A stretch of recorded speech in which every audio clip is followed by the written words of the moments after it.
안녕하세요.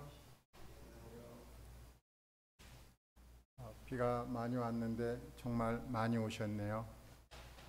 자리가 아주 꽉 찼습니다. 너무 감사합니다.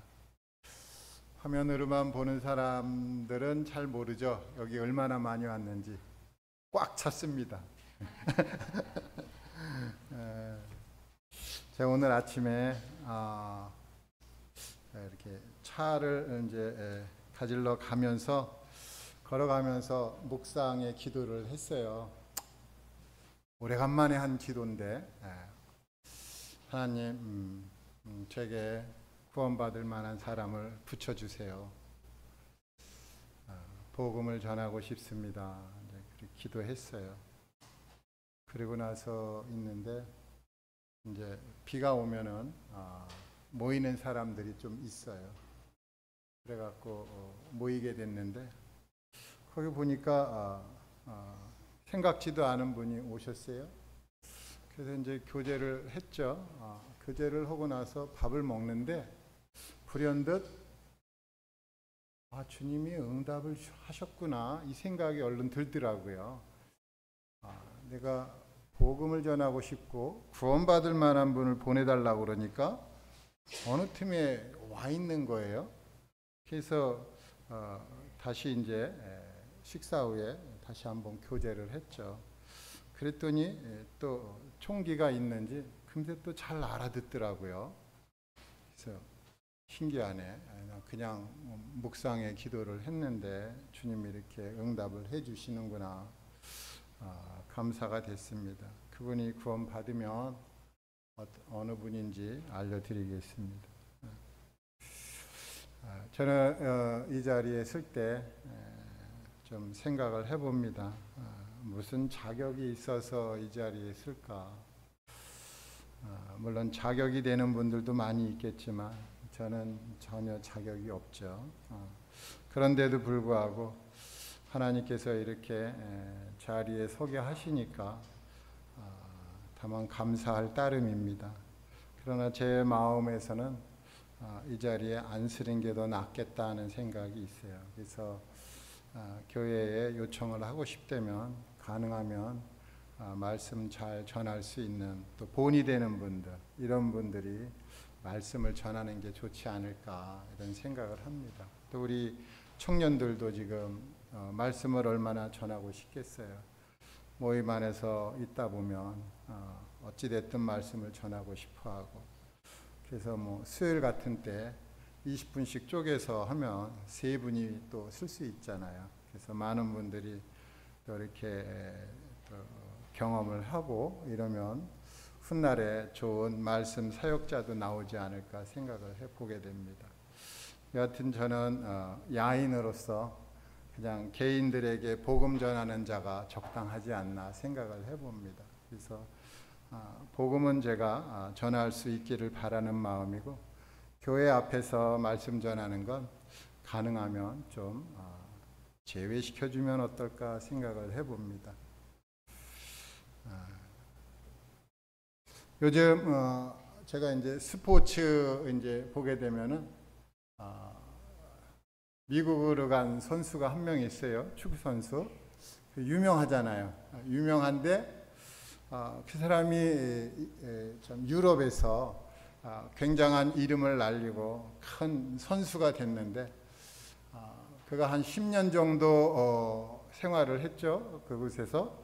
그런데도 불구하고 그곳에 참 정착하지 못하고 거주지를 옮기게 됐어요. 왜 그런가 봤더니 그가 그곳에 거주하려면 법적인 권리가 있어야 되는데 그 소속되어 있는 곳에 법적인 권리가 없더라고요. 그래서 이렇게 유명한 선수도 법적인 권리가 없으니까 떠나는구나 이 생각을 좀 해봤어요. 그래서 우리 성경에는 나그네와 행인 같다 이러는 말씀이 있어요. 나그네가 뭔가 봤더니 이 법적인 권리가 없는 사람이 나그네로구나 이런 것을 이제 알게 됐어요. 그래서 법적인 권리가 없으면 누구나 다 떠나는구나. 우리가 이 한번 떠날 수밖에 없는 지구라는 섬에 살고 있잖아요. 그죠? 누구나 한 번은 다 떠나지 않습니까? 우리 지구에 무슨 법적인 권리가 있겠습니까? 살다 보니 다 떠나야 될 텐데 좀 그런 생각을 좀 해봤습니다. 그래서 나도 언젠가는 떠나겠구나 이 생각을 합니다. 또 이제 행인이라는 말이 있어요. 행인이 뭔가 봤더니 거쳐가는 길손으로 정착자가 아닌 자 이러더라고요. 나그네와 행인 같다. 법적인 권리도 없고 나는 길손이고 정착자가 아니로구나 라는 생각을 해봤습니다. 손흥민이 그렇다는 것입니다. 그 선수 얼마나 유명해요.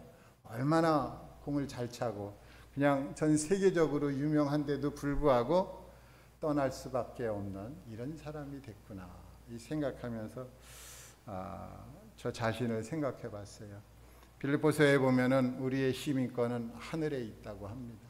우리 시민권이 하늘에 있기 때문에 떠날 수밖에 없죠. 그래서 참 오히려 감사한 거죠. 여기서 계속 산다며 이 땅에서 계속 산다며 얼마나 슬프겠어요. 예? 몸은 늙어가죠. 예? 정신은 없어지죠. 그런데 여기서 계속 살아서 무엇 하겠습니까? 얼른 가야죠. 예. 그런데 주님이 또 보내야 또 좀 오라고 그래야 가는 거 아니겠어요? 오늘 제목을 제가 하나 붙여봤는데 제목이 뭐냐 하면 한 가지만 채우면 됩니다 라는 제목이에요. 유튜브에 이 말씀이 돌아다니려면요 제가 보니까 제목이 좋아야 되겠더라고요. 제목이 좋으면 어찌됐든 한번 클릭하더라고요. 그래서 재밌는 제목이 뭘까? 그래서 한 가지만 채우면 됩니다 이런 제목을 한번 붙여봤어요. 우리 베드로전서 2장을 한번 보겠습니다. 베드로전서 2장 1절부터 10절까지 교독으로 읽었으면 좋겠습니다. 제가 1절 읽겠습니다. 그러므로 모든 악독과 모든 기망과 외식과 시기와 모든 비방하는 말을 버리고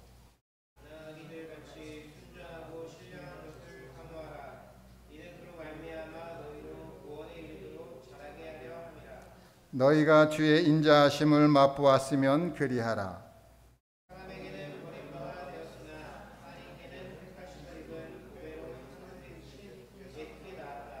너희도 산돌같이 신령한 집으로 세워지고 예수 그리스도로 말미암아 하나님이 기쁘게 받으실 신령한 제사를 드릴 거룩한 제사장이 될지니라.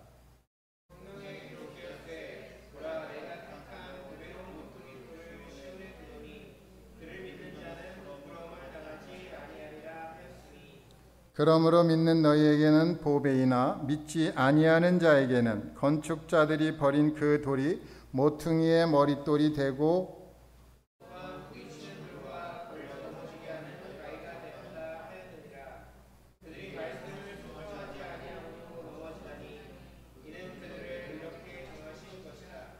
그러나 너희는 택하신 족속이요 왕같은 제사장들이요 거룩한 나라여 그의 소유가 된 백성이니 이는 너희를 어두운 데서 불러내어 그의 기이한 빛에 들어가게 하시니에 아름다운 덕을 선포하게 하려 하심이라.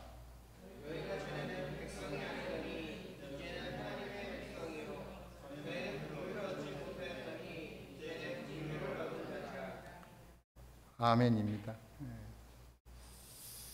제가 뭐 말씀을 잘 전해서 교제하는 게 아니라 그냥 몇 번 읽어봤더니 말씀이 좋아서 교제하려고 합니다.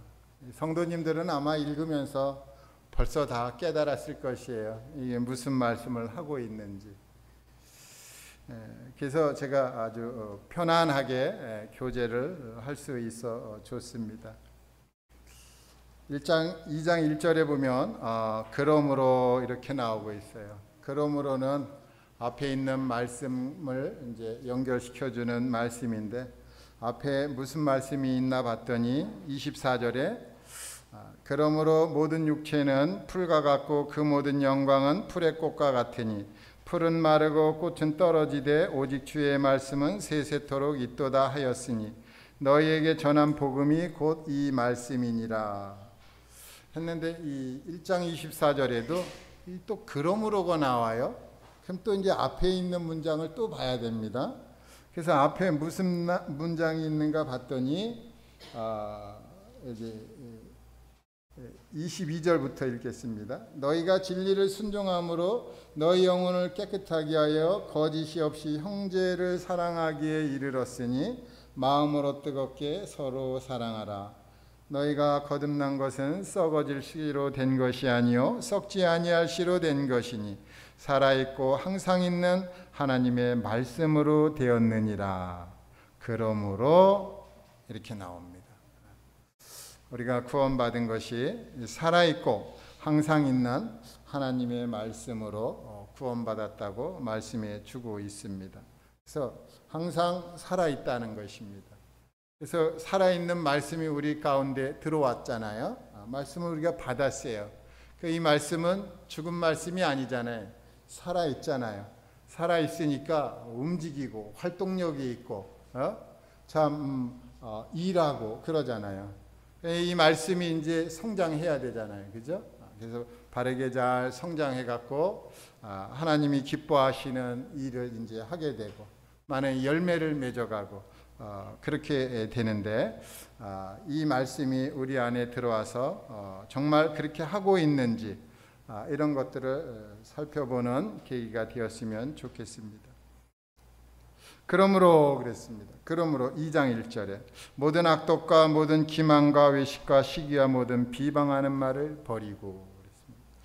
모든 악독이라고 합니다. 남을 해하려고 하는 무자비한 모든 것이죠. 남을 해코지하려고 그러는 것들이 있어요. 성도님들은 좋은 환경에서 또 좋은 이런 언어의 습관이 있고 또 좋은 행동을 해서 그런지 몰라도 저는 베드로 사도 제가 뭐 이렇게 나쁜 감정은 없습니다. 근데 베드로를 얘기할 때 보면은 다혈질이라고 그러잖아요. 저도 가끔은 이 다혈질의 성품이 좀 있어요. 그래갖고 좀 힘들 때가 많은데 그러나 남을 해하려고 하는 목적으로 뭘 한 거는 없는데 또 이제 그렇게 보일 수도 있다라고 생각을 해요. 여기 이제 모든 악독이라고 그러잖아요. 남을 해하려는 이런 목적으로 무자비하다. 자비가 없어요, 그냥.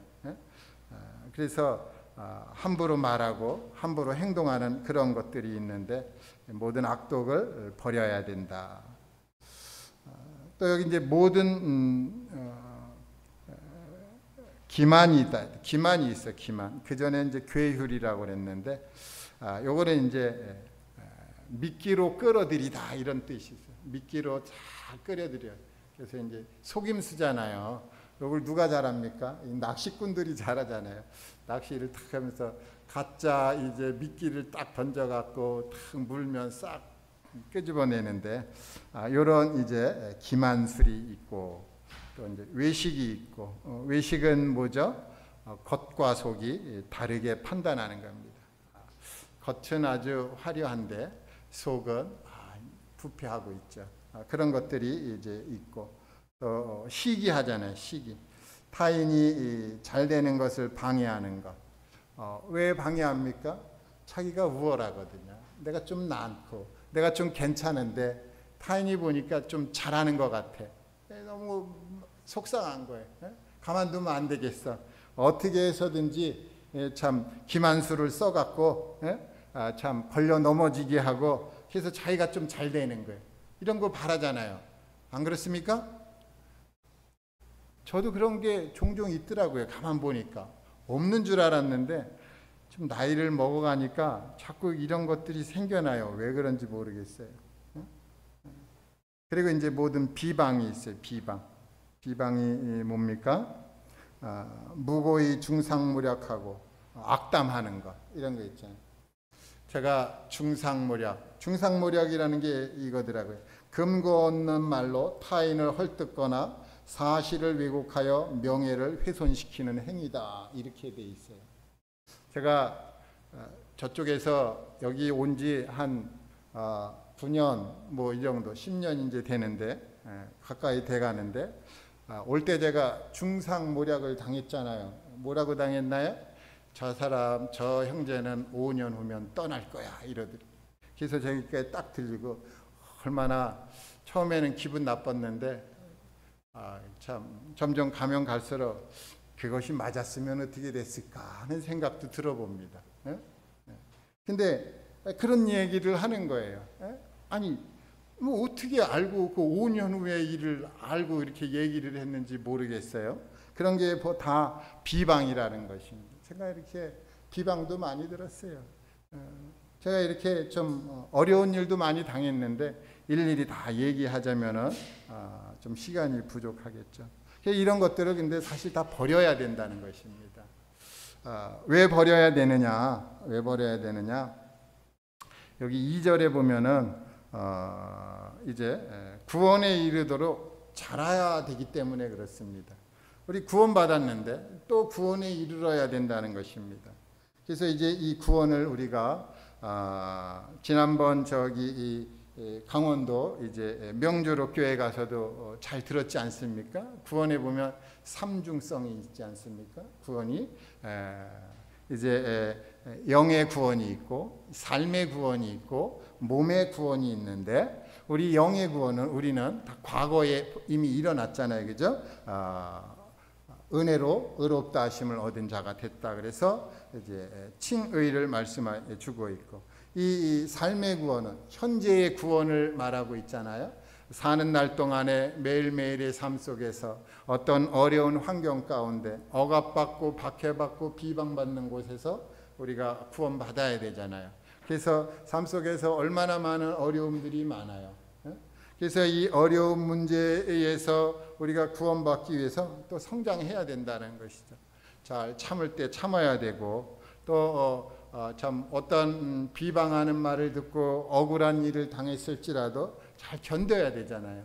그래서 이런 것들을 우리가 참 들을지라도 구원에 이르도록 자라게 하기 위해서는 정말 십자가에 못 박힌 그리스도를 바라봐야만 된다라는 것이죠.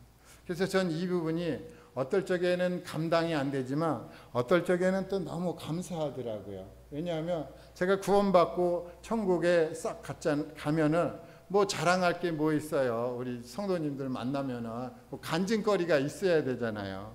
십자가에 못 박힌 강도는 간증거리가 하나밖에 없잖아요. 십자가상에서 예수님 믿게 된 거 간증하고 끝이잖아요.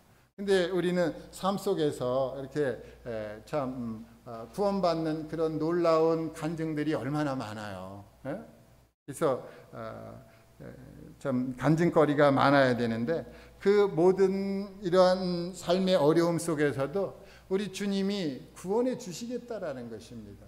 그래서 십자가에 못 박히시고 무덤에 묻히신 이 예수 그리스도를 하나님께서 그의 사역을 연락하시고 부활 승천시키시며 주와 그리스도가 되게 하셨잖아요. 그래서 우리의 주님이 되어주셔서 날마다 날마다 우리를 돌보시고 인도하시고 선하게 이끌어 가시면서 우리를 구원으로 참 아름답게 꾸며주시는데 그런 것들을 경험할 때마다 얼마나 감사합니까? 야, 정말 우리 주님이 역시 주님이시구나. 내가 예수 그리스도를 주님 삼은 게 정말 대단한 일이구나. 잘했구나. 그러면서 주님이 주님이신 것을 우리가 영화롭게 찬양할 수가 있잖아요. 그런데 이런 경험을 안 하면 무슨 찬양이 있고 찬미가 있겠어요. 그래서 이런 경험을 하면서 예수 그리스도께서 우리의 주 되심을 찬양할 수 있게 해주시는 것, 이것이 바로 삶의 구원이 아니겠느냐 이거죠.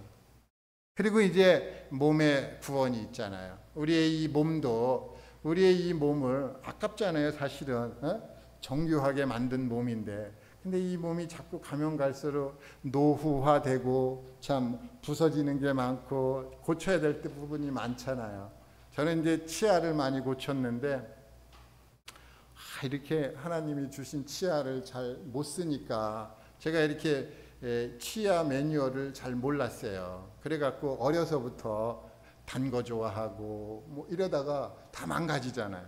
근데 어려서부터 그런 걸 잘 알았으면은 못에 박히도록 듣고 알았으면은 관리를 잘했겠죠. 그러면은 좀 돈을 좀 적게 들였을 텐데 돈이 많이 들어가더라고요. 여하튼 2절에 보면 갓난아기들 같이 순전하고 신령한 젖을 사모하라 그랬습니다. 이제 1절에 있는 모든 악독들 이런 것들을 버리고 갓난아기들 같이 순전하고 신령한 젖을 사모하라는 것입니다. 이 베드로전서 전후서는 베드로가 기록했잖아요. 베드로는 어떤 사람입니까? 정말 예수님이 참 십자가에서 못 박히고 제사장들과 율법사 서기관들에게 참 고난받고 한다는 것을 알릴 때 베드로가 뭐라 그랬어요? 죽을지언정 주님을 떠나지 않겠습니다. 그러니까 모든 제자들이 나도 그렇게 하겠습니다. 이제 그래서 베드로와 그 제자들이 예수님 다 떠나지 않겠다고 그랬는데 정말 그 죽음의 그 장면에 이르러서는 예수님을 부인하잖아요. 부인하는데 3번 부인을 하는데 부인할 때마다 이 강도가 세져요. 점점 세집니다. 그래서 어떻게 하면 이렇게 될까? 이게 죽음이라는 문 앞에 섰을 때 정말 두려움을 느끼는구나. 그래서 사실 저도 죽음 앞에 서봤거든요. 너무 두렵더라고요. 죽는 게 너무 두려웠어요. 그래서 제가 구원받았는데 이 베드로도 죽음 앞에 서니까 예수님을 3년 동안 따라다닌 거 물거품이더라고요. 죽음 앞에 서니까 너무 두려웠어요. 두려우며 예수님을 이렇게 배신하는구나. 근데 배신했는데 베드로는 예수님이 하신 말씀이 생각나서 통곡을 했습니다. 그래서 애통하는 자 복이 있다 그러잖아요. 애통은 뭡니까? 내가 실패했구나. 주님 말씀에 실패했구나. 실패한 거를 애통해 할 때 주님이 좋은 걸로 또 위로해 주시는데 주님이 이제 베드로에게 오셔갖고 그러잖아요. 네가 날 사랑하냐? 응? 네가 나를 정말 사랑하냐? 이 2번을 아가페적인 그 사랑을 물었더니 이 베드로는 친구 간의 우정의 이런 사랑으로 대답을 하잖아요. 그러니까 주님이 마지막에 친구 간의 사랑으로 물어주니까 베드로가 잘못 깨닫고 이제 아가페적인 조건 없는 사랑으로 사랑합니다. 이제 대답을 하는데 중요한 건 사랑이죠. 제가 이렇게 모임 생활 하다 보니까 특별히 이제 안산 동부에 와서 쭉 생각을 해봤어요. 제가 뭘 잘못했나 생각을 해보니까 제가 사랑하지 못했다는 걸 떠올랐어요. 주님은 서로 사랑하라고 그랬는데 내가 사랑을 잘 못했구나. 내가 사랑을 잘 했으면 최소한 병상에는 누워 있을 텐데 열심히 사랑했으면 아무런 문제가 일어나지 않았을 텐데 사랑하지 않으니까 마귀가 와서 할 일이 없잖아요. 내가 열심히 사랑하면 마귀가 와서 흔들어댔을 텐데 제가 너무 참 이렇게 사랑하지 못해갖고 후회가 막급합니다. 근데 이제 사랑하려고 그러는데 또 이제 우리 주님이 계명 하나 주셨잖아요. 승천하시기 전에 제자들에게 서로 사랑하라 그러잖아요. 혼자 하는 게 아니더라고요. 보니까 사랑은. 근데 이 사랑은 누구한테 합니까? 나한테 잘 대해주는 사람 사랑합니까? 아니면 나한테 잘못 대해주는 사람한테 사랑합니까? 원래 잘못 대해주는 사람이 있어서는 안 되지만 교회 안에 그런 분이 있으면 안 되잖아요. 그런데도 불구하고 잘못 대해주는 사람이 있으면 그 사람을 사랑하는 게 진짜라는 거죠. 나한테 잘 대해주는 사람 사랑하지 않아도 날 잘 대해줍니다. 물론 사랑하지만 그렇잖아요, 그죠? 그래서 서로 사랑하라는 것은 이제 참 서로 간에 어떤 어려운 문제가 생겼을 때 참 희생해주고 또 그를 위해서 좀 아낌없이 투자해주고 그의 어려운 형편을 살펴봐주고, 그래서 무엇이 걸림이 되는가, 걸림돌도 좀 제거해주고 이래야 되는데 제가 그런 걸 못했어요. 그래서 너무 아쉬움이 많더라고요. 그래서 이제 구원에 이르려면은 외식, 모든 악독 이런 걸 버리고 순전하고 신령한 젖을 사모하는데 갓난 아기들 같이 그렇게 하라는 것입니다. 갓난 아이들은 배만 조금 고파도요 밤새 울어 제낍니다. 밥 달라고 그냥 밥 달라고 막 울잖아요. 또 뭐 뒤처리가 잘 안 되잖아요. 그러면 또 울어대요. 그러면은 또 엄마가 와갖고 왜 그런가 뭐 냄새도 맡아보고 뭐 하면서 또 은나 했나 하고 또 치워주잖아요. 아기가 하는 일은 우는 일이잖아요. 우는 일만 잘해도 우리는 될 것 같다 이런 생각을 해봅니다. 그래서 우리 주님께서 말씀을 이제 공급해 주시겠죠. 그렇다면 그래서 그것이 우리를 구원에 이르도록 자라게 해준다 그럽니다. 우리 마음에 살아있고 항상 있는 말씀이 떨어졌잖아요. 이 말씀이 잘 성장하려면 뭐가 더 필요해요? 말씀이 필요합니다. 말씀이 떨어졌지만 말씀이 필요해요. 그 말씀이 또 영양분이 돼갖고 이 말씀을 자라게 합니다. 그래서 계속해서 말씀이 공급되어져야 되는데 갓난아기들 같이 그렇게 하면은 공급이 된다 이러는 것이죠. 그래서 구원에 이르는데 3절에 보면 너희가 주의 인자하심을 맛보았으면 그리하라 그럽니다. 하나님의 말씀을 경험한 적이 있습니까? 그렇다면 그렇게 하라는 것입니다. 우리 다 하나님의 말씀 경험해 보셨잖아요. 그죠? 그래서 이제 그렇게 하면 되겠습니다. 사람에게는 버림바가 되었으나 하나님께는 택하심을 입은 보배로우신 산돌이신 예수께 나아가. 예수님은 사실 좀 버림받았어요. 왜 예수님이 이렇게 버림받을까 이런 생각을 합니다. 그래서 제가 성경 이제 마태복음을 좀 한 장 찾아봤는데요. 마태복음 13장에 보면 제가 찾아서 읽어드리겠습니다. 마태복음 13장 53절부터 좀 읽어보겠습니다. 예수께서 이 모든 비유를 마치신 후에 그곳을 떠나서 고향으로 돌아가사 그들의 회당에서 가르치시니 그들이 놀라 이르되 이 사람이 이 지혜와 이런 능력이 어디서 났느냐 이는 그 목수의 아들이 아니냐 그 어머니는 마리아 그 형제들은 야고보 요셉 시몬 유다라 하지 않느냐 그 너희들은 다 우리와 함께 있지 아니하냐 그런즉 이 사람의 이 모든 것이 어디서 났느냐 하고 예수를 배척한지라. 예수께서 그들에게 말씀하시되 선지자가 자기 고향과 자기 집 외에서는 존경을 받지 않으며 없느니라 하시고 그들이 믿지 않음으로 말미암아 거기서 많은 능력을 행하지 아니하시니라.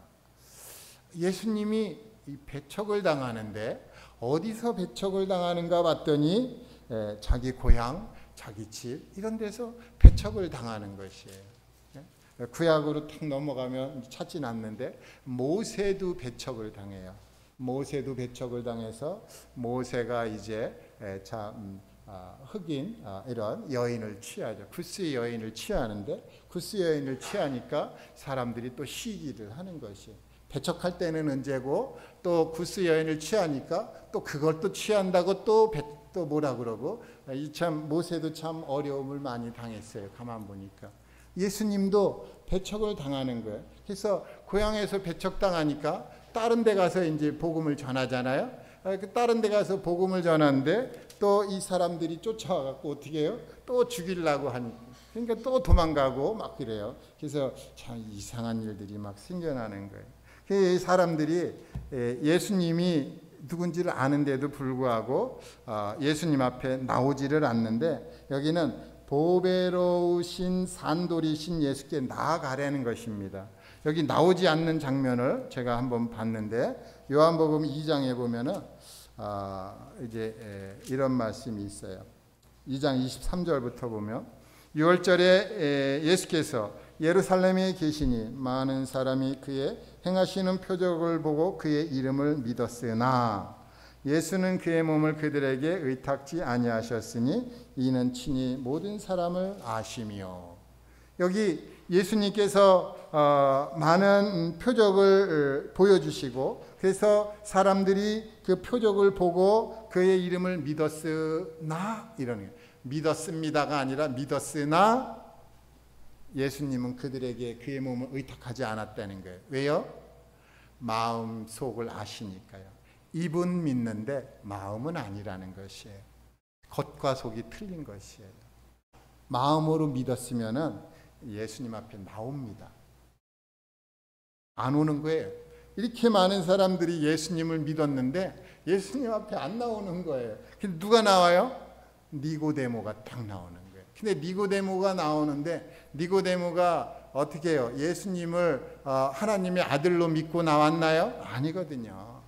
니고데모가 예수님 앞에 나와서 아마 좋은 말씀 한 말씀 들으려고 왔는데 예수님을 선생님이라고 부르는 거예요.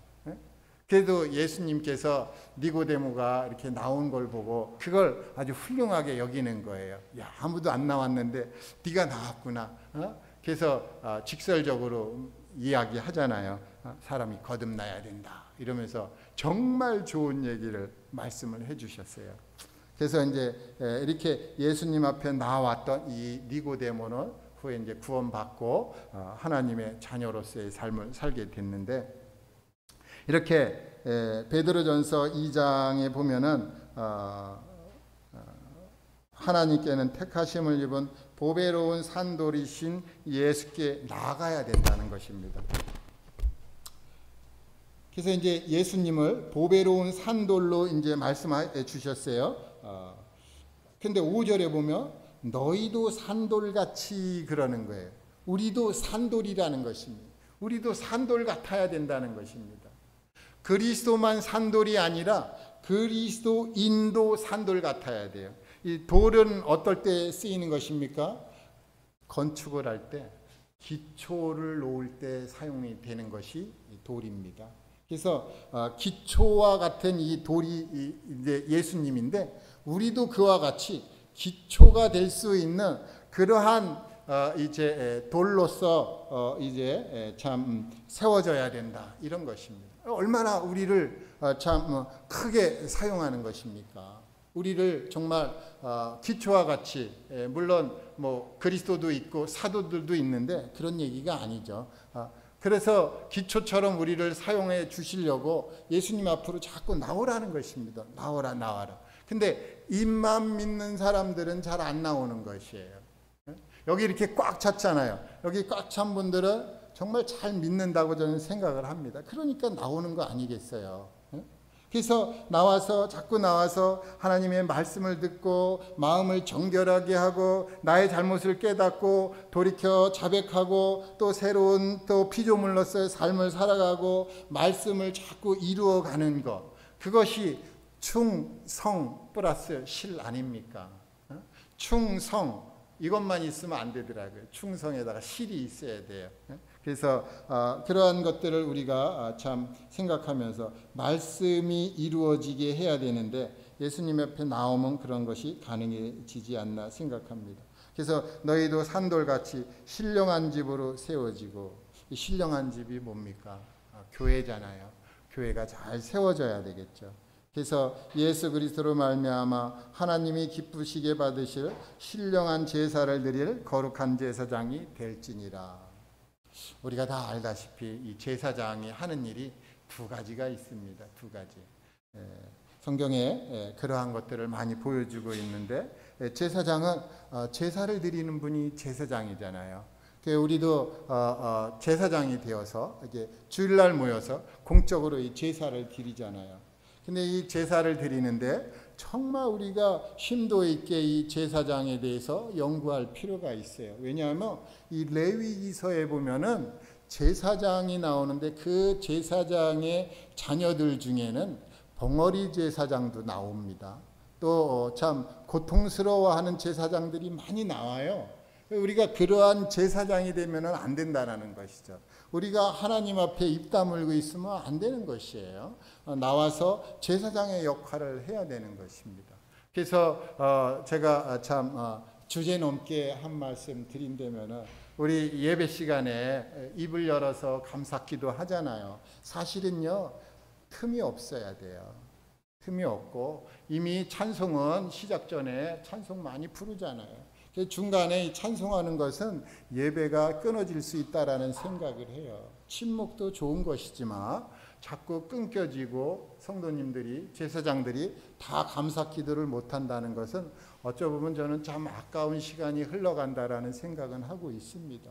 그래서 어떤 일이 있어도 집에서 뭐 부부끼리 싸우고 왔어도 예배 드려야죠. 감사해야죠. 떡과 잔을 보면서 나의 이 죄도 용서해 줬구나 하면서 감사함으로 이제 참 예배를 드려야 되는데 입 다물고 있으면은 저는 안 된다고 생각을 하는 바입니다. 물론 아닌 분들도 있겠지만 그러한 분들에게는 제가 죄송한 마음이 있습니다. 6절에 보면 베드로전서 2장 6절에 성경에 기록되었을 때 보라 내가 택한 보배로운 모퉁이 돌을 시온에 두노니 그를 믿는 자는 부끄러움을 당하지 아니하리라. 믿는 자는 부끄러움을 당하지 않는다는데 언제 부끄러움을 당하지 않습니까? 최후의 심판이 남아있지 않습니까? 우리는 믿지 않으면 어떻게 되는 거예요? 최후의 심판으로 가는 것이죠. 그러나 우리는 믿기 때문에 그 심판이 우리의 심판이 아니라 우리는 천국으로 이제 가게 되겠죠.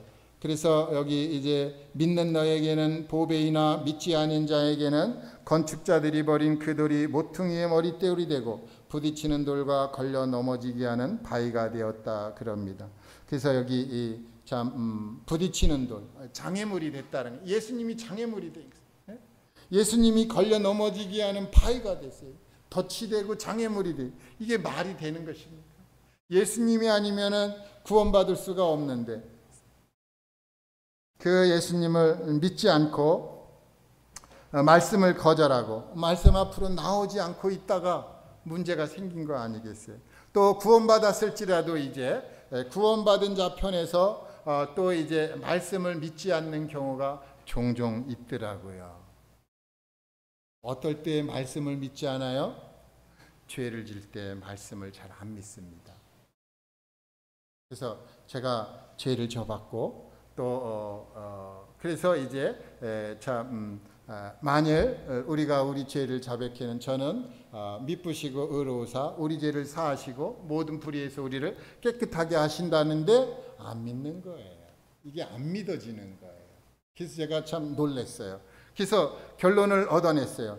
내 죄가 아무리 크더라도 하나님의 말씀은 더 영향력이 있다라는 것입니다. 내 죄가 영향력이 있어서 하나님의 말씀을 덮는 게 아니라 하나님의 말씀이 내 죄보다 더 영향력이 있어서 내가 지은 모든 죄를 덮을 수가 있다라는 것입니다. 물론 구원받고 난 후에 지은 죄도 그렇습니다. 구원받기 전에도 예수님의 피가 우리의 모든 죄를 덮듯이 삶에 있어서도 내가 지은 죄를 하나님의 말씀이 덮을 수 있다라는 것을 알게 됐어요. 그래서 하나님께서 이렇게 좋은 것을 우리에게 유산으로 주셨구나 이 생각을 하니까 정말 감사가 되더라고요. 여기 8절 후반부에 보면은 그들이 말씀을 순종하지 아니함으로 넘어지나니. 구원받았는데 얼마나 말씀에 순종하는 삶을 사느냐. 이 관건이잖아요. 구원받으면 제가 세 가지로 산다고 저는 주장해요. 첫 번째 믿음으로 살고, 두 번째 순종함으로 살고, 세 번째 선을 행함으로 사는 것인데 이 순종하는 게 잘 안 되는 것이에요. 물론 몰랐을 때는 할 수 없어요. 그러나 알게 됐는데도 불구하고 이게 잘 지켜지지 않는 거예요. 그래서 순종하지 않아서 이스라엘의 첫 번째 왕 사울은 어떻게 됐나요? 우리 사무엘상 15장을 한번 찾아가 보도록 하겠습니다.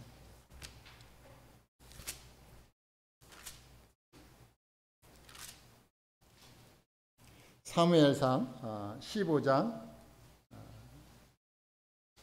22절에서 23절을 또 같이 읽었으면 좋겠습니다. 시작. 사무엘이 이르되 여호와께서 번제와 다른 제사를 그의 목소리를 청종하는 것을 좋아하신 같이 좋아하시겠나이까. 순종이 제사보다 낫고 듣는 것이 순양의 기름보다 나으니 이는 거역하는 것은 점치는 죄와 같고 완고한 것은 사신 우상에게 절하는 죄와 같음이라.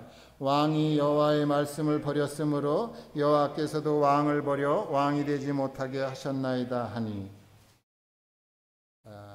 이스라엘의 첫 번째 왕 사울이 하나님의 말씀을 업신여겼어요. 경홀히 여겼습니다. 하나님이 참 하라는 것은 하지 않았어요. 그래서 마치 아담이 그랬던 것처럼 사울도 그러한 죄를 저질렀어요. 그러면서 이제 사무엘이 사울을 일깨워 주잖아요. 여호와께서 무엇을 좋아하십니까?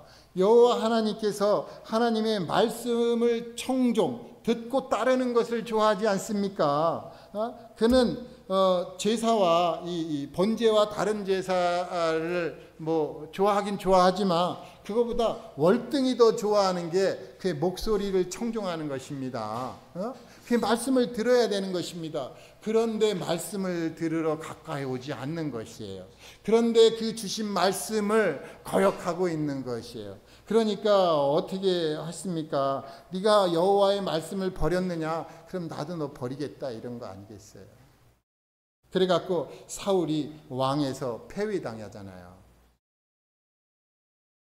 여기 듣는 것이 순양의 기름보다 낫다고 그랬습니다.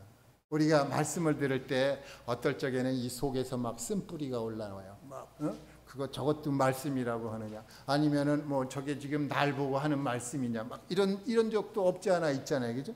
그런 때 보면은요, 그 말씀을 듣는 게 낫다라는 것입니다. 그럴지라도 그때에 그 쓴뿌리가 나고 했던 것들이 다 뭐예요? 내가 버려야 할 것들이라는 것을 하나님이 말씀해 주고 있는 게 아닌가 생각을 합니다. 성경을 읽다 보면은 잡다한 생각이 많이 들어요. 이 잡다한 생각이 다 뭐죠? 우리가 다 버려야 할 것들이잖아요. 우리 기도 제목이라는 것입니다. 성경을 읽으면 왜 이렇게 잡생각이 많이 나는지, 야, 내가 버려야 할 게 이렇게 많구나, 기도해야 될 게 이렇게 많구나 하면서 기도를 하나씩 해나갈 때마다 그 생각들이 다 버려져 가고 있습니다. 우리 하나님의 말씀을 계속해서 가까이 하시고 계속해서 들어야 되고, 그래서 하나님의 뜻을 이뤄가는 우리가 되었으면 하는 바람입니다. 계속해서 말씀 베드로후서 2장을 보게 되면은 이 말씀을 순종하지 아니하면 넘어지는데, 그것은 이렇게 정했다는 것입니다. 정해진 것이. 그러나 너희는 택하신 족속이요 왕같은 제사장들이요 거룩한 나라요 그의 소유가 된 백성이다, 이렇게 말씀하셨습니다. 우리는 택하신 족속이라고 합니다. 우리는 어떤 족속이었어요? 우리는 뭐 이 족속에 포함되지도 않은 이방인이고 버려진 자들이죠. 유대인들이 봤을 때 이방인은 정말 쓸모없는 자들, 개와 돼지 같은 존재들이 아니었어요. 근데 그러한 존재들을 하나님이 택하신 족속이라고 말씀하시면서 에베소서 2장에서는 그 구원의 과정을 쫙 말씀하시면서 결론적으로 너는 하나님의 권속이다라고 말씀해주고 있습니다. 우리가 하나님의 이런 그 가족의 한 일원이 됐어요. 새로운 족속이 됐습니다. 얼마나 참 좋게 우리를 꾸며 주셨어요. 그리고 이제 왕 같은 제사장이 되게 했는데, 아까 이제 말씀드리다시피 제사장의 역할은 두 가지가 있는데, 첫 번째 하나님 앞에 예배 드리는 거죠. 이게 제사장입니다. 예배 드리는. 두 번째 좋은 게 있습니다. 그게 뭐냐면 섬기는 자입니다. 섬기는 자. 우리가 섬기는 자가 됐어요. 왕처럼 섬기는 게, 우리가 가서 그냥 뭐 이렇게 허튼 사람으로 섬기는 게 아닙니다. 왕처럼 의관 잘 정지하고 정말 품위 있게 가서 딱 섬겨주면은요, 왜 구도자들이 감동하지 않겠습니까? 얼마나 감동하겠어요. 야, 나를 이렇게 특별 대우해 주는구나. 문을 열겠죠. 마음의 문을 열 때 복음의 씨앗이 들어가지 않겠습니까? 그래서 우리가 왕 같은 제사장들이에요. 주님 앞에 와서 참 주님의 죽으심을 기념하며 감사로 예배드리고 또 밖에 나가서 정말 왕처럼 그 사람들 섬겨줄 때 놀라지 않겠습니까? 제가 오늘 비가 오는데 한 부도자에게 점심을 사드리고 비가 오니까 제가 쓰던 우산을 이제 싹 드렸어요. 그랬더니 우산까지 주세요. 그러니 이거 쓰고 가십시오. 너무 고마워하더라고요. 우리가 이런 왕 같은 제사장이 됐다라는 것입니다. 거룩한 나라가 됐어요. 그리고 이제 또 그의 소유가 된 백성이 됐다라는 것입니다. 우리가 하나님의 소유가 됐어요. 부드럽고 친절하게 다툼이 없이 이렇게 살 수 있는 존재가 됐습니다. 우리 이렇게 많은 분들이 모여서 서로 부드럽게 대화하며 어찌 다른 데서 오는 분들이 놀라지 않겠어요? 야, 여기는 질서가 있구나. 와, 이렇게 화평하네. 뭘 하더라도 정말 성숙된 분들이 하는 것 같아. 이런 칭찬을 받게 된다면 정말 성공한 이러한 교회 아니겠습니까? 근데 막 다투는 소리 나고 싸우는 소리 나고 이러면 야, 여긴 오면 안 되겠어. 너무 어지러워. 뭐 이렇게 된다면 부끄럽잖아요. 안 그렇습니까? 그래서 어느 집에 가도 정말 이 큰 소리가 담을 넘어가면 안 되는데 우리의 이 친절과 부드러움이 담을 넘어가야죠. 그래서 지금까지 잘 하고 있는데 앞으로 주님이 더 잘 하시게끔 하는 게 아닌가라는 생각도 해봅니다. 그래서 이제 우리에게 이게 4가지 안전장치를 주셨어요. 택하신 족속, 왕 같은 제사장, 거룩한 나라, 그의 소유된 백성이 되게 해주셨는데 왜 그러느냐? 그의 아름다운 덕을 선포하라고요. 그의 아름다운 덕, 이걸 선포를 해야죠. 하나님의 속성을 선포해야죠. 하나님께서 하신 일을 선포해야죠. 그런데 선포해야 되는데 죄를 가지고 선포하면 되겠습니까? 내가 막 다투고 싸우고 악한 말을 하면서 선포하면 누가 믿어주겠어요? 제가 정말 술 한잔 먹고 뭐 담배 피고 노래방 다니면서 선포하면 뭐 받아주겠습니까? 아니잖아요. 정말 하나님의 권속이 돼갖고 하나님의 가정의 한 일원이 돼갖고 또 참 왕 같은 제사장이 돼서 하나님께 예배 잘 드리고 정말 또 왕처럼 섬겨주는 이러한 모습을 보일 때 또 부드럽고 친절하게 말할 때 누가 감동하지 않겠습니까? 우리에게 그러한 것들을 이미 주셨다는 것이죠. 언제 줬습니까? 하나님의 그 살아있는 말씀을 우리 마음 가운데 떨어지게 했을 때 내가 감동해서 십자가에 못 박힌 예수 그리스도를 바라보며 저분이 나 때문에 십자가에 못 박혔구나. 내 죄가 저렇게 참 용서되어졌구나. 죄값은 사망인데 그리스도께서 나를 위해서 죽음을 당하셨구나 라고 믿을 때 그는 이미 구원받은 존재가 아니겠습니까? 그때에 더 확실하게 살아있는 말씀을 내 마음 가운데 심으며 하나님께서 너는 택하신 족속이요 왕같은 제사장이요 거룩한 나라여 그의 소유된 백성이라고 말씀해 주시지 않겠습니까? 그렇게 되면은 자연스럽게 예수 그리스도를 믿으라고 외칠 뿐만 아니라 예수 그리스도께서 무슨 일을 하셨는지 어디에 가서든지 어떤 환경에 처해서든지 그의 말씀을 전할 것입니다. 우리가 그런 존재가 됐어요. 얼마나 소중하고 귀중한 이러한 것들을 하나님께서 우리에게 주셨는가 생각을 해봤습니다. 너희가 전에는 백성이 아니더니 이제는 하나님의 백성이요 전에는 긍휼을 얻지 못하였더니 이제는 긍휼을 얻은 자니라. 우리 하나님의 긍휼을 입은 자로서 우리도 이제 그 긍휼을 나눠야 될 때가 되지 않았겠습니까? 긍휼 없는 자가 어떻게 참 무엇을 하겠습니까? 일을 하는 자는 일을 만들지 않습니다. 일을 안 하는 자는 일을 만듭니다. 일을 해야죠. 우리에게 긍휼을 얻었으며 우리가 이제 긍휼을 나누어야 되는 그러한 일을 해야 되는데 그 일을 하지 않으면 일일을 만든다는 것입니다. 그 일은 어떤 일인지 성도님들께서 생각해 보시면 아실 것입니다. 하나님은 우리를 구원하시고 잘 성장할 수 있기를 바라는 마음입니다. 우리가 어디까지 성장해야 됩니까? 그리스도까지 성장해야죠. 그리스도께까지 성장해갖고 그리스도께서 하신 바대로 우리도 해야 되지 않습니까? 그리스도는 이 세상에 왜 오셨습니까? 전도하러 오셨다고 하십니다. 우리도 남은 인생 주님을 닮아서 부드럽고 친절하게 전도하며 섬기는 그러한 남은 생애를 사실 줄 믿습니다. 오늘 이렇게 두서없이 또 말씀을 전해서 죄송하고요. 또 은혜로 여기까지 왔는데 다음에는 더 이게 말씀 잘 전하시는 분이 세워져서 말씀을 전했으면 좋겠습니다. 감사합니다.